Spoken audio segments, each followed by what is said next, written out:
become one of the great symbols of the corruption of power, the maniac fiddling while his city burns. The tyrant was Nero, the city Rome. Fiddling while Rome burns is just one of the stories that's made Nero's reputation as one of the most evil men in history. The psychopath who killed his wife and mother, who threw Christians to the lions, who was condemned to an early death. All these things are true, but the fact that he never even played the violin should alert us to the fact that there's more to him than the monster that historians have consigned to the dustbin of the past. Because there was another Nero, a man who loved peace, not war, the world's first rock star, cheered by his adoring fans, an enlightened lover of music, theatre and the arts. And it's this Nero that I want to try and rescue from the ashes of his terrible reputation.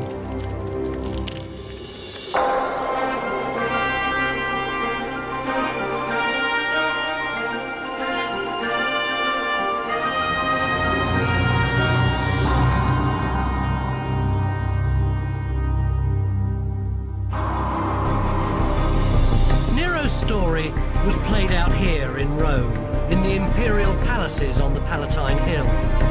These walls are all that's left of the corridors and darkened rooms where a drama played out that was half political thriller, half domestic tragedy. Nero's life has all the elements of a soap opera. Political intrigue, bitter jealousy, passionate love affairs, and murder. This hostile picture was built up by propagandists after his death. As the centuries passed, historians exaggerated the myths of Nero. My job is to sort the fact from the fiction, to balance the later propaganda against other sources and plain common sense. What we know for certain is Nero came to power when he was just 16. At an age when most kids are deciding which subjects to do for A-level, he was made ruler of half the world. That's when his history as emperor began. But in order to understand Nero, we have to go back further, because it's what happened to him as a little boy that made him the emperor he became. Nero was the name he adopted later, but he was born Lucius Domitius Ahenobarbus on the 15th of December 37, here at Antium, on the coast near Rome. It was the playground of the Roman elite, and these are the ruins of Nero's own palace. Nero's family had links to the emperors going back to Julius Caesar.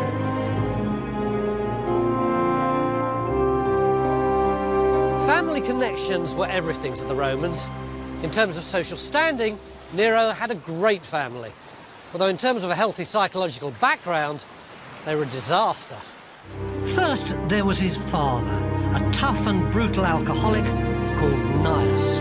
This is a man who killed an ex-slave during a drinking bout, gouged out a fellow senator's eye when he criticised him in the forum, and deliberately killed a young boy in a traffic accident in a fit of road rage. But the real aristocratic blood came from his mother's side. Nero's story is about the women who influenced him, and central to that story is his mother Agrippina, the ultimate pushy woman. She created him, she made him, and in the end, she all but destroyed him. Agrippina's father, the war hero Germanicus, had been heir to the imperial throne, but had died tragically young. She was ferociously ambitious and well aware that the only way to power for a woman was through a husband, or better still, a son. She saw Nero as her passport to power. Agrippina, like sort of a lot of mothers in particular, has an ambition for herself. She has a son who is going to become powerful, or could become powerful. Nero had rich, powerful parents, but he also had an uncle who was emperor. In the year Nero was born, Agrippina's evil brother Caligula became emperor. Caligula was paranoid. He saw treason everywhere. There were secret trials, political murders, and terror throughout Rome. When Nero was just 2, Caligula sent Agrippina into exile on suspicion of being involved in a plot against him. The toddler Nero was left in the care of his alcoholic father. Then, just as he was getting used to having no mother, tragedy struck again. His father died. Nero was abandoned, brought up by household slaves, a dancer and a barber. Hardly a good start for a future emperor. But in 41 AD, Nero's luck took a turn for the better. Caligula was assassinated by senators determined to stop his reign of terror. Nero's mother was brought back from exile. Caligula was replaced by Nero's stuttering great-uncle Claudius, a figure of fun who'd survived by looking harmless. Anyone who's read the book or watched the TV series of I, Claudius will assume that Nero's problems were over, but far from it. Claudius was much more than the wise, stuttering clown we're led to believe he was. He also shared the sadistic characteristics of his predecessor and kept the levels of terror at court just as high. There were secret trials in private chambers, suspects tortured in front of him just for the fun of it. Nero grew up knowing that anyone he was close to could be murdered at any time. But the chief threat to his existence didn't come from Claudius, but from his third wife, Messalina. The 7-year-old Nero became the pawn in a power struggle between 2 ruthlessly ambitious women. Messalina wanted her son to be emperor after Claudius. Agrippina wanted it to be Nero. Both women were willing to fight dirty.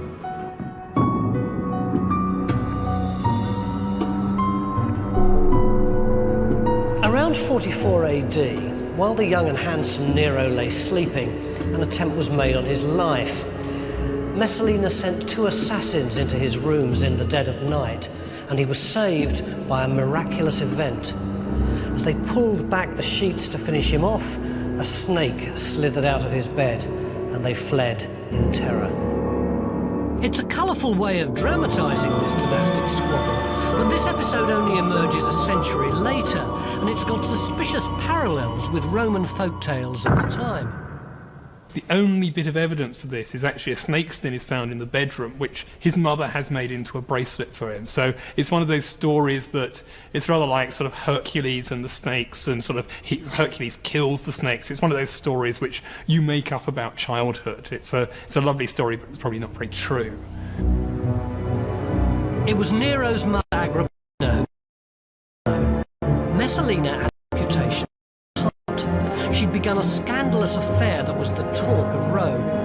Agrippina made sure that the news was leaked to Claudius, and Messalina was forced to kill herself. With her rival out of the way, Agrippina put the next stage of her plan into effect and married her uncle Claudius.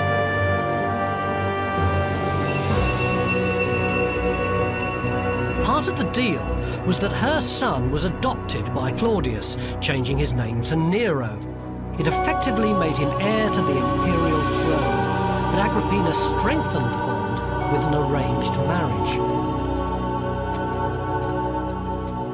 A wife for Nero would also need political clout, and Agrippina realised she didn't have to look far for that. She arranged a marriage between the 15-year-old Nero and Claudius's 13-year-old daughter, Octavia. Not surprisingly, she had to have the law changed first to avoid any charges of incest. The next stage in Agrippina's plan was to tighten her grip on power by making strategic appointments.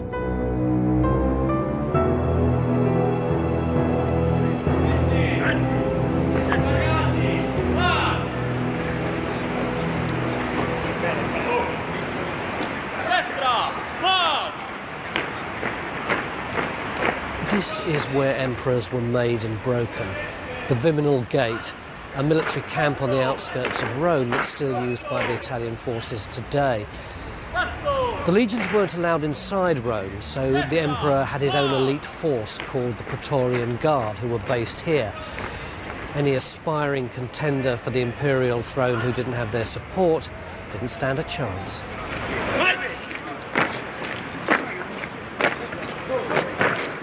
Usually they were under the command of 2 prefects. Agrippina created just one boss, a tough, straight-speaking soldier called Burrus.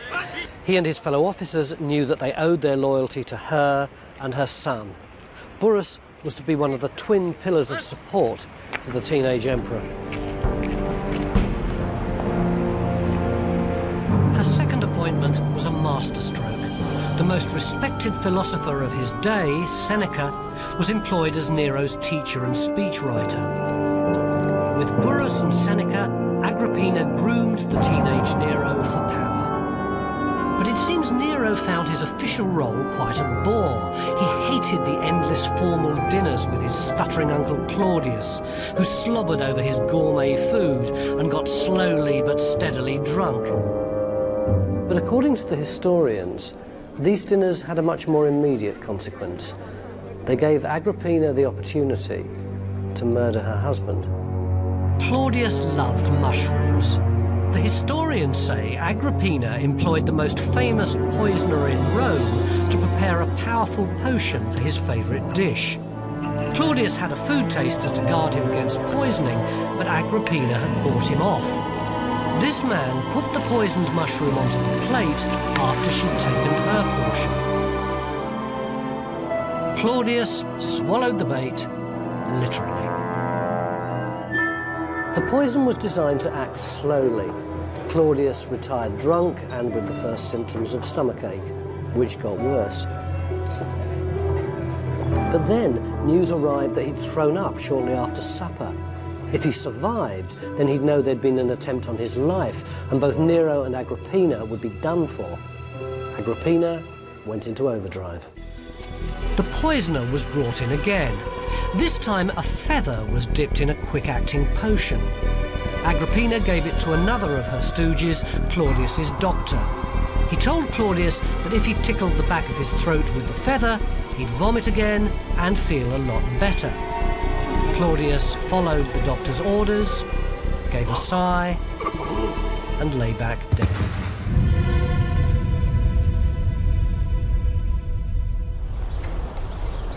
Historians writing later enjoyed telling the story of Agrippina killing Claudius, but we now know that there wasn't any poison that could work that quickly at the time. Claudius was pushing 60 and in poor health, and it's far more likely that he died from drink, overindulgence, or even food poisoning. What the stories really tell us is how people saw Agrippina, a ruthless politician who was quite capable of murdering her own husband. Whether natural causes or foul play, the next few hours followed the same course as imperial deaths have done from Maoist China to the Queen Mother. Agrippina didn't announce his death straight away. She needed to play for time. Prayers were offered up for the emperor's recovery, and musicians were invited in to cheer him up, even while his body was growing cold. As a precautionary measure, she called out the Praetorian Guard from their barracks to surround the palace while she worked on the official announcement with Burrus and Seneca. Finally, at midday the following day, the pronouncement was made. The emperor is dead. Long live the Emperor Nero. The crowds loved their glamorous 16-year-old ruler. Claudius's palace on the Palatine had been a place of fear, secretly run by the emperor's clique. Now Nero announced a new regime. The Senate would be restored to power. Tyranny was over. It seemed a new era had dawned.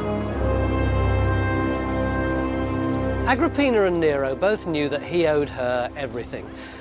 When the Praetorian officer came to him that evening to ask for the official password, Nero told him it was to be Optima Mater, the perfect mother. But if Agrippina thought that Nero was going to be her puppet, she was very much mistaken. The perfect mother didn't want compliments. She wanted power for herself. Thanks to his scheming mother, Nero was emperor of Rome at the tender age of 16. But now, Agrippina wanted payback for her investment. She craved power. She'd been the sister and wife of an emperor, and now with her novice son in charge, she tried to fix the system so she could have even more power. She got the Senate to meet up here in the palace rather than down there in the forum, so that she could listen to the all-male assembly from behind a curtain. But her stranglehold on power was about to be loosened. No Roman woman could hold political office, but it's clear from these coins, minted at the beginning of Nero's reign, how Agrippina wanted to be seen. The important thing about these coins is they're contemporary documents, they're not later writings, and they give you the official imperial view, the imperial spin, if you like. There's no court gossip there, but there's exactly what the emperors wanted you to see about them. The Ashmolean Museum in Oxford houses an extensive collection of coins from ancient Rome that vividly tell the story of Nero and his mother. As soon as he becomes emperor, the power of Agrippina is absolutely apparent. Is that his mother? That's his mother facing him, and it's the first time an imperial woman ever been shown on the same side of the coin as the emperor. And you can see she's actually, in some ways, she's given precedence, because her name and titles are on the head side of the coin, and his name is on the other side, and they're staring at each other almost as equals. But of course it doesn't last. And the next coin shows the next stage in that process, because his mother, Agrippina, is still there, but Nero is shown side by side with her, but he's in front and she's relegated to being behind him. So what caused the rift? Not the economy or foreign policy, but an argument over a girlfriend.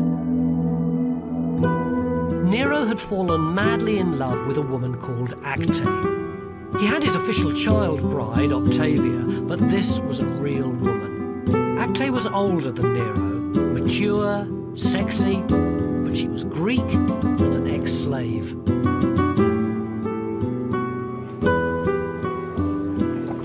Nero wanted to keep news of the affair from his mother, but he wanted to get rid of Octavia and marry Acte. And when you want to divorce your wife and make a slave girl the Empress of Rome, it is a bit hard to keep it a secret. Agrippina went ballistic. As far as she was concerned, Acte had to go. Grazie. Poor old Nero was forced to go scurrying round various senators, trying to persuade them that Acte was actually an Eastern princess and therefore eligible for the throne. But nobody bought it. Nero had to give up love for duty, and it hurt. Agrippina may have won, but in the long term it damaged her. Bullying Nero forced him further and further into the arms of his advisors, the philosopher Seneca, the head of the Praetorian Guard, Burrus, and a few elder statesmen, who were quite prepared to put up with Nero's foibles, but not those of his mother.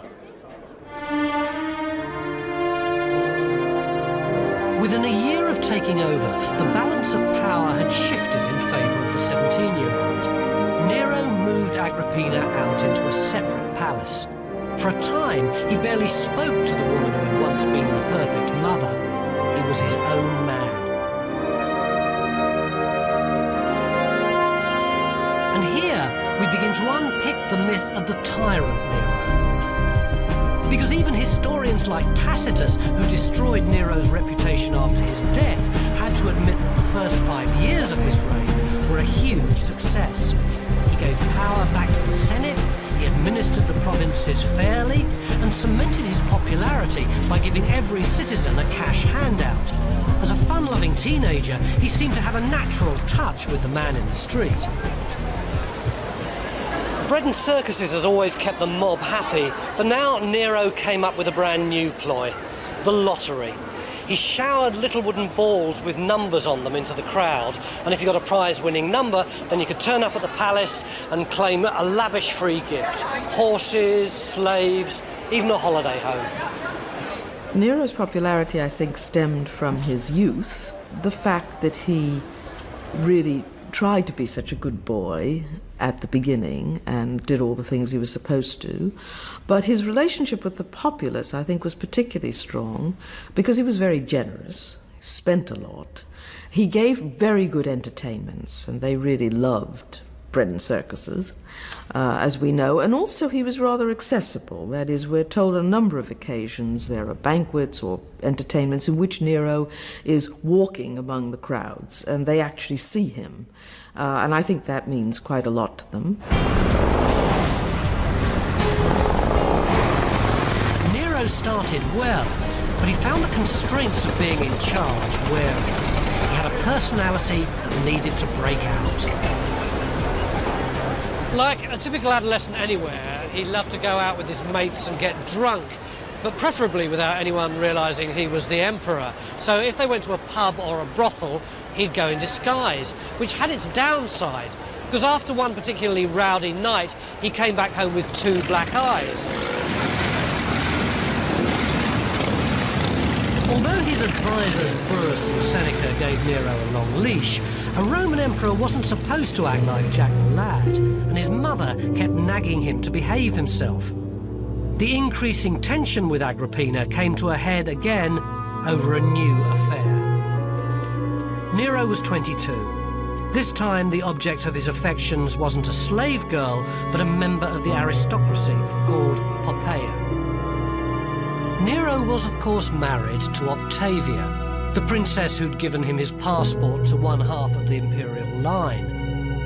Poppaea started pressuring Nero to get divorced, and this became all the more urgent when she discovered that she was pregnant and could provide Nero with an heir. The only opponent to their relationship was his mother.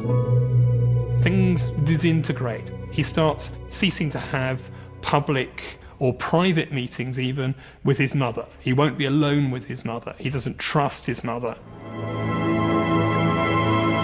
Poppaea kept up the pressure. She taunted Nero for being a mummy's boy, told him an emperor should be able to do what he wants.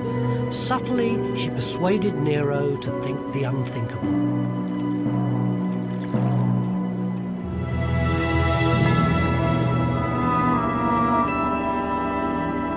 No one knows for sure when Nero decided to kill his mother, but we do know exactly how he did it, and no one but him could have thought up such an extravagant plot. He got the idea at the theatre. He went to a show with some friends, and part of the entertainment was a boat that collapsed, and out through the holes ran a whole series of wild animals. The idea of the collapsible boat must have stuck. He had one specially built to take his mother home from a dinner party. On the night of the murder, it was waiting at the quayside, crewed by his loyal naval commander, Anicetus.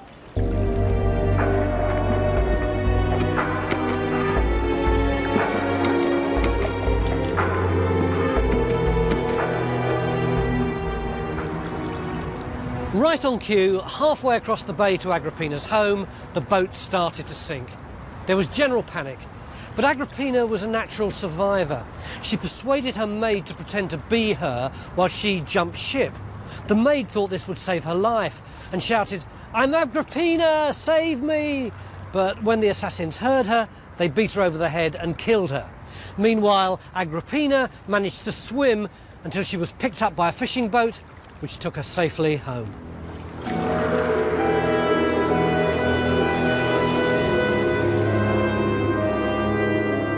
Home, but not safe. It can't have taken long for the truth to dawn on the exhausted and fearful mother that her son wanted her dead. On the other side of the bay, word reached Nero that Agrippina had survived. Terrified, he panicked. He ordered Burrus to get the Praetorian Guard to go and finish her off. Burrus refused, saying that his men would never agree to kill a member of the royal family, particularly the daughter of their hero Germanicus. In the end, it was the naval man Anicetus who agreed to do it. Nero's thanks are revealing. "You've given me my empire," he said. At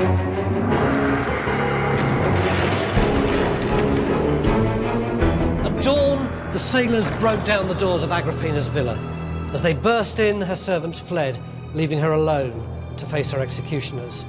At first she stalled, playing for time, saying, "Thank you, please go back to the palace and say that I've fully recovered." But as they moved closer, she screamed that her son would never have ordered her murder.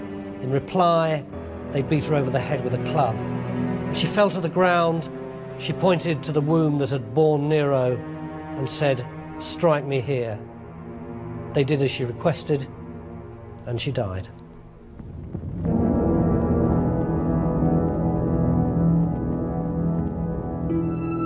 Back in Rome, Burrus and Seneca invented the story that Agrippina had killed herself because her plan to murder Nero had been discovered.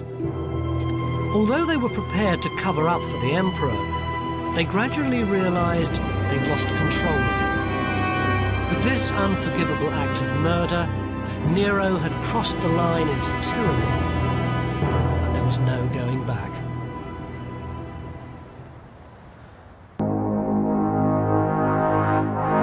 Nero's reign as emperor had started with great acclaim, but by the age of 22, power had already corrupted him. He'd murdered his mother so he could divorce his wife Octavia and marry his mistress Poppaea. But Octavia was still a woman of influence in Rome, with all the clout of the royal family, so Poppaea persuaded Nero, for his own sake, that he needed to get rid of his ex-wife permanently. And there was no one left to tell him not to.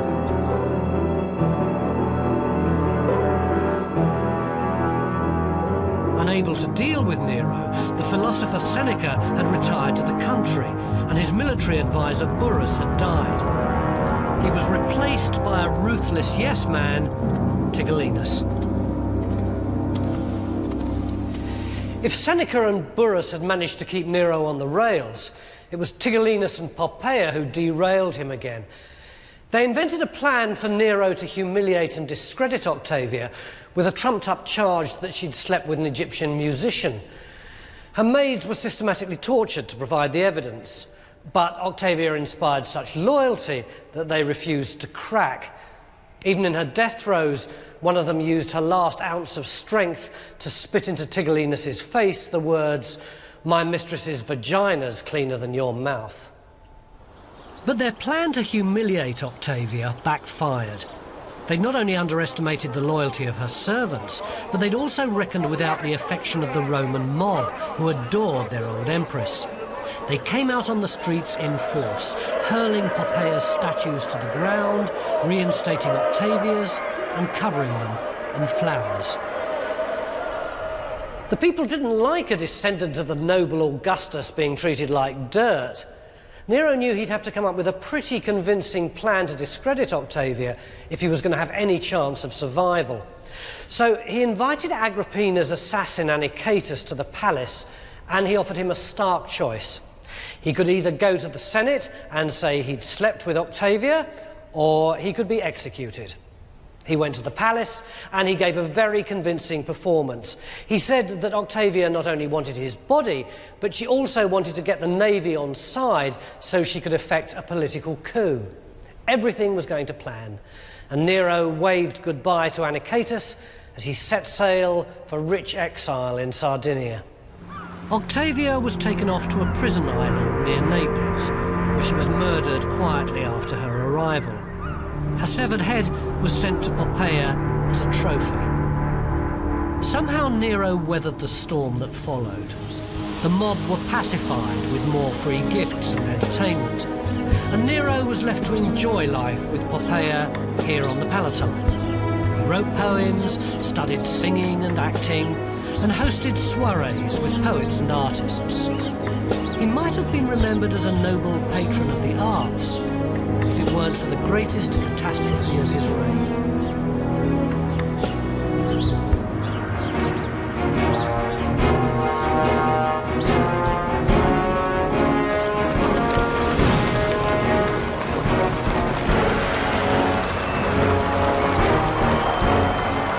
This is the Circus Maximus.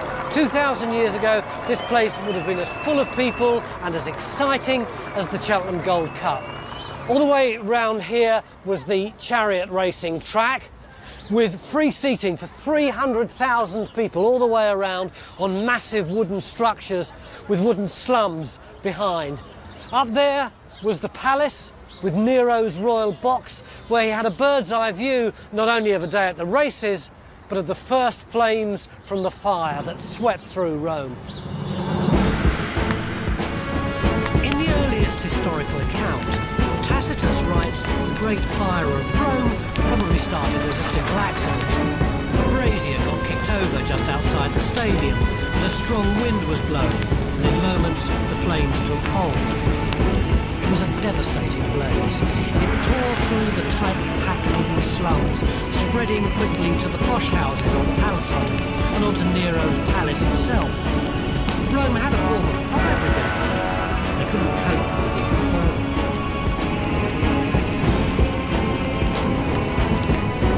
It was the worst fire in history until Hamburg and Dresden in the Second World War, and it literally burnt itself into people's memories. As time went on, people started telling stories about Nero himself seen on the palace balcony with a lyre, manically reciting his own epic poem, The Fall of Troy, as the flames lapped the Palatine. And it's these stories, recorded by later propagandists, that sealed Nero's reputation. But Tacitus tells us he wasn't even in Rome. Nero was actually miles away, here at his holiday villa in Anzio when it happened.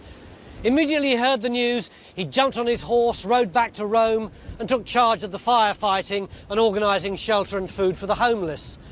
Day and night he could be seen rushing around the city, completely without any of his bodyguards, who he'd told to go and help fight the fire, until eventually, after 9 long days and nights, the flames gradually abated.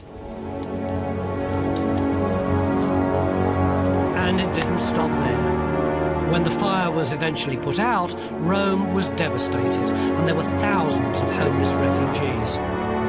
Nero acted swiftly to solve the problems caused by the fire. He slashed the price of grain and let people camp in the temples of the Forum while their homes were rebuilt. He also commissioned innovative plans to design a safer city. So why do we remember him as the villain of the piece? The answer is the simplest in history. All these good plans needed funding. Nero imposed a fire tax. It made him far more unpopular than killing his mother. He'd come good in a crisis, but hitting people in the pocket afterwards was the unforgivable sin. And despite his labours putting out the fire, when he started to rebuild his palace, rumours began to spread that he'd had something to do with starting the fire himself. He needed a scapegoat, and his choice was to seal his reputation throughout history. He picked on a small religious sect who were already deeply unpopular. They were called Christians.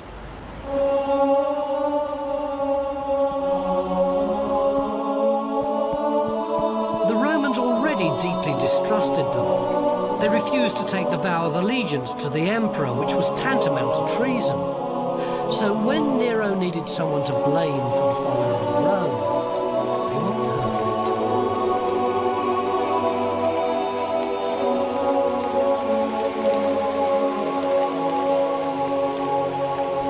We know that the persecution was completely unjustified and that the fire started by accident. But at the time, the idea of a conspiracy didn't seem that far-fetched. The Christians believed that the world was about to end in a massive conflagration.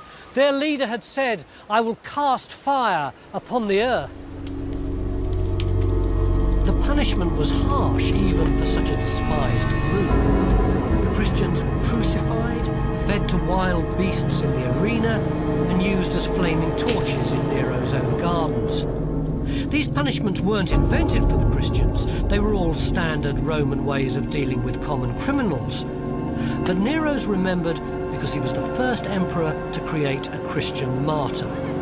The leading disciple, St. Peter, who'd come to Rome to preach the gospel, died in the first wave of Nero's persecution. St. Peter's Basilica is built where he was killed, a lasting monument to Nero's scapegoats. In 64 AD, nobody cared about a few Christians being massacred. Pinning the blame on them might have put a stop to the rumours that he was responsible for the fire, if Nero hadn't gone on to commit the biggest blunder of his life.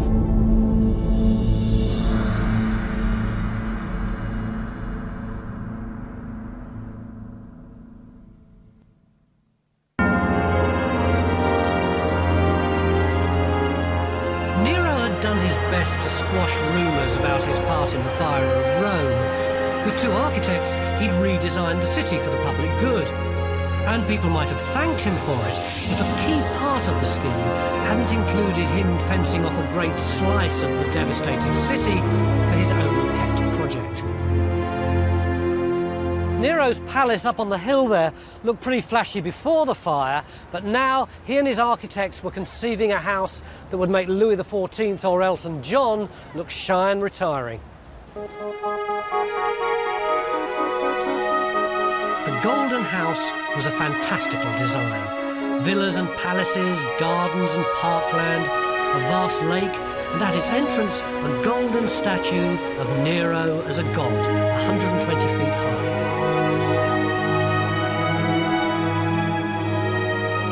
If you look at the plan of ancient Rome, the Golden House took up about a quarter of the city.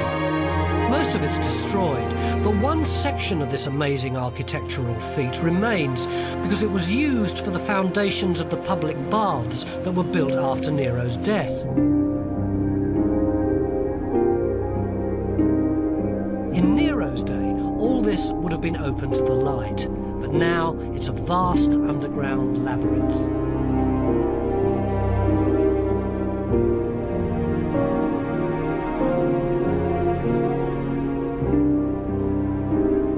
Rome had never seen anything like it. All the walls and ceilings were covered with great art.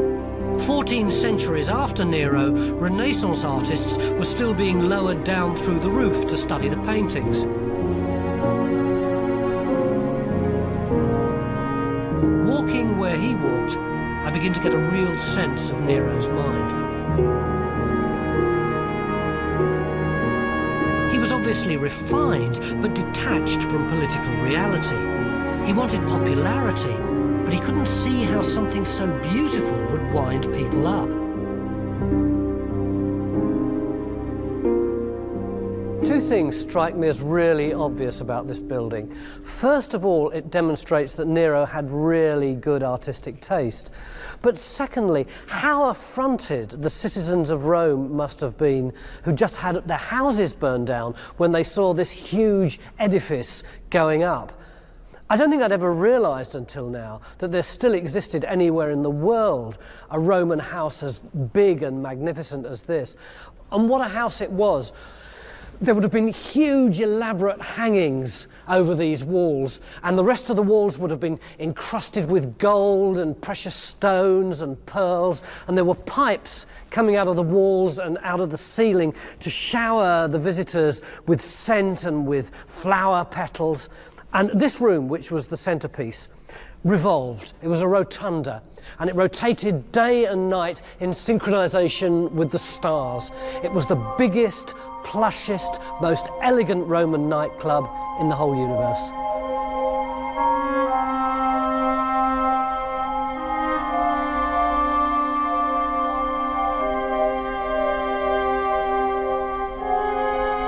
Nero poured public money into building the Golden House, and that alienated him from the mob, who before that had always supported him. Nero could have survived that unpopularity if he hadn't terminally offended the aristocracy as well. The ideal Roman emperor was a great military leader like Julius Caesar, someone who'd expanded the empire like Augustus. But Nero didn't like war. He didn't even like watching gladiators. He wanted to be a different sort of leader, one who promoted poetry, theatre, and peaceful games like the Greeks had. To the Roman elite, this created a huge division between them and Nero. To them, it was all effeminate foreign nonsense, and what's more, highly inappropriate behaviour for an emperor. Worse still, Nero didn't just promote these cultural pursuits, he actually took part.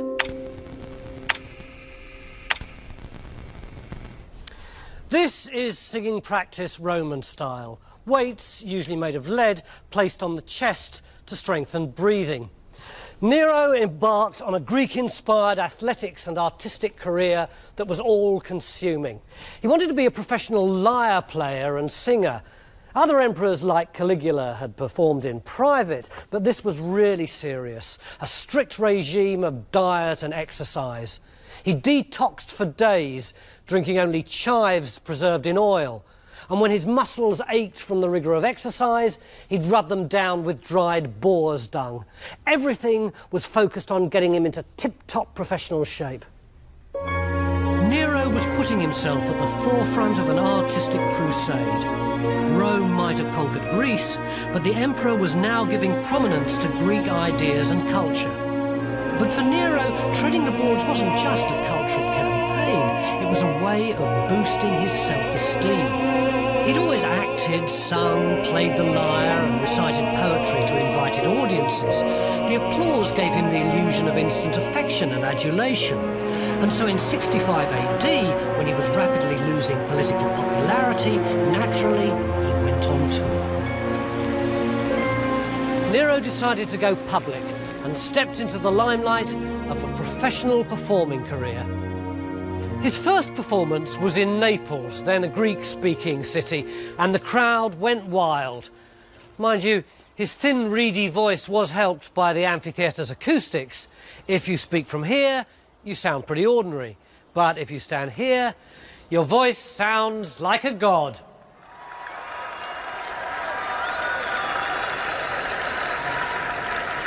The Greek population of Naples loved it.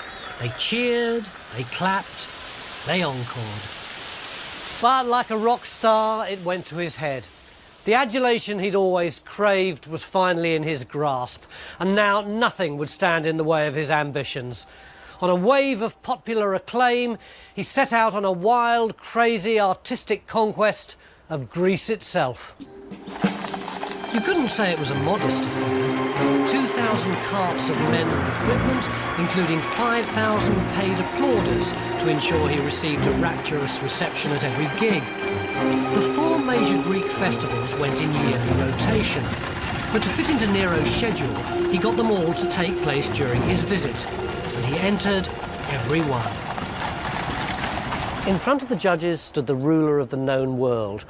This was a man who'd made them change customs established over centuries and reschedule whole competitions. But he sweated, he wiped his brow with his arm. He was so nervous that on one occasion he actually dropped his sceptre while he was performing a dramatic play and really thought that the judges would mark him down for it. Of course they didn't, and when they solemnly awarded him the victor's laurels, he was pleased, flattered, emotional. There were 1,800 competitions that year, and Nero got first prize in 1,800 of them. In Greece, Nero was genuinely popular, not least because he declared the country free from taxation. But back in Rome, they were horrified at Nero's antics. To make matters worse, he awarded himself a triumph, the traditional celebration of a returning military hero. Instead of the emblems of successful battles and captured prisoners, he paraded with his laurels and his medals. To members of the Senate, it was demeaning to the name of Rome. It wasn't what a Roman emperor should be doing. Nero's grip on reality was loosening, and his time was running out. He was 30. He'd been away from Rome for over a year. Leaderless, the neglected empire was falling apart. He'd never bothered to visit the military outposts, and this lack of interest was coming back to haunt him. But as rebellions broke out and his army began to defect, Nero seemed paralysed. He simply sat at home, unable to act.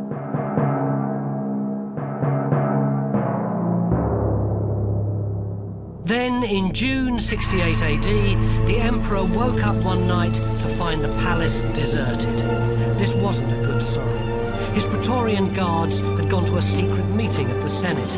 The very Senate he'd given power to was now turning its back on him. Cold, hard reality finally sunk in. Nero was on his own. Still in his nightclothes, he fled the palace looking for somewhere to hide. The sensible thing would have been to head for the port of Ostia, where he could have gone overseas to rally his loyal forces abroad. But he wasn't thinking straight. He bumped into 3 slaves who got horses and took him to a villa on the outskirts of the city. When they arrived, they found that the front door was locked and they had to crawl through the undergrowth into the side entrance.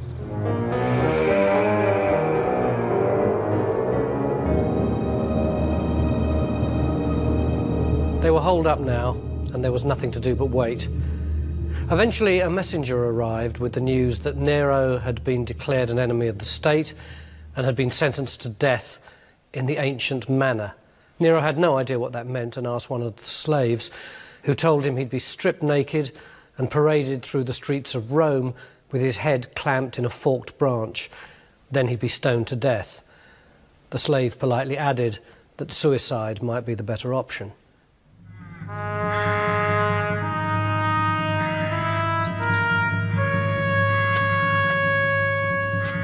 As dawn broke, he watched as they dug his grave. Then some Roman soldiers approached, and with the help of a slave, he stabbed himself through the throat. His last words were, "What an artist dies with me." He was 30 years and 6 months old, the last of the Julio-Claudian line that stretched back to Augustus.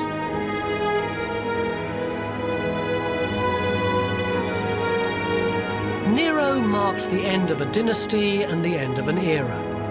The first emperors, Julius Caesar and Augustus, had persuaded the Roman people that one-person rule was a good thing. Over the course of a century, there'd been 6 emperors, but the dynasty had degenerated into corruption and self-indulgent tyranny. Rome stuck with the idea of an emperor, but after Caligula and Nero, it was clear that just being related to Caesar and Augustus wasn't enough. After a year of chaotic civil war, the next emperor, Vespasian, wasn't related to anyone special, but he was what the empire needed, a common-sense leader. In an attempt to wipe out Nero's memory, he knocked down the Golden House, drained the lake, and where the great colossus of Nero had stood, he built the public theatre we call the Colosseum. But Nero was too colourful a character to be forgotten.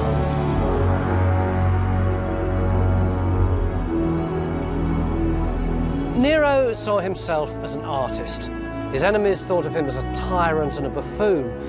The truth is, he was all three. He certainly wasn't very good at running an empire, but then what did Rome expect? If you put a messed-up 16-year-old in charge of half the known world, you're asking for trouble. Rome learnt the hard way. From now on, it abandoned the Julio-Claudian line of emperors in favour of skilled administrators. But Nero did leave his mark on history. Whatever else he wasn't, he was a showman. He did everything in a big way, from building his house to killing his mother. He thought of himself as an actor, but no part he ever played on the stage could match the drama, the spectacle, and the sheer theatricality of his own life.